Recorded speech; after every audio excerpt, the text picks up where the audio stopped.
Say It Out Loud is a book that teaches you how to talk to yourself. Because here's the thing, we talk to ourselves all the time without really paying attention to what we're actually saying to ourselves. And most of what we tell ourselves is negative, unhelpful, counterproductive, and straight up abusive. Say It Out Loud is an alternative guide to journaling in the sense that instead of writing your responses to journal prompts, you're responding out loud to the verbal prompts, starting from the beginning of every chapter to the exercises at the end of every chapter. And by doing so, you're giving a voice to the parts of you that have been quiet. Every part of you has its own voice. And when you give each of those parts the space to say it out loud, you deepen your understanding and awareness of these parts of yourself that you've been disconnected from. By giving a voice to these parts of yourself, hearing what you're saying internally, but out loud, you get to then decide, hey, is what I'm saying to myself helpful or harmful?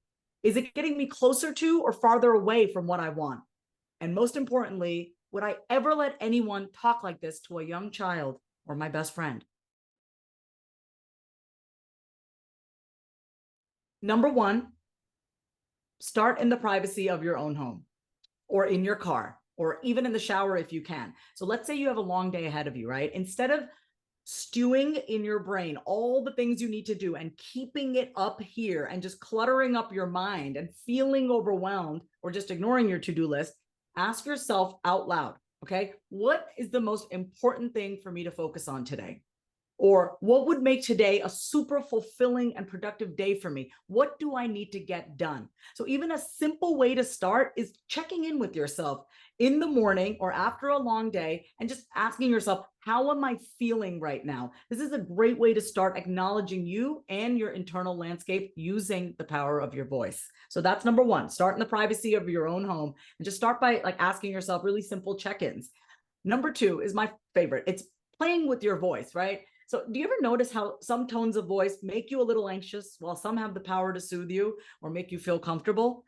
You can also play with your voice to talk to yourself because the sound of your voice has the power to calm you and reduce your nerves and motivate you to take action where you might normally feel paralyzed by fear or procrastination. The third thing is to find a community of people that you can practice with. When you're surrounded by people who are also committed to their self-expression and this type of work, really being more authentic and being true to you and being honest with yourself, and people who are ambitious and driven and they want to live a life of integrity and just alignment in their own life. When you're surrounded by people like this, it's a lot easier to come back home to a sense of you because you start to see that you're not that different, right? That what you've been experiencing with yourself and other people and the voices in your head aren't that weird. You're not that alone. And when you know you're not alone, healing becomes a little less hard and it becomes almost enjoyable when you have other people that are saying, hey, I get how you're feeling.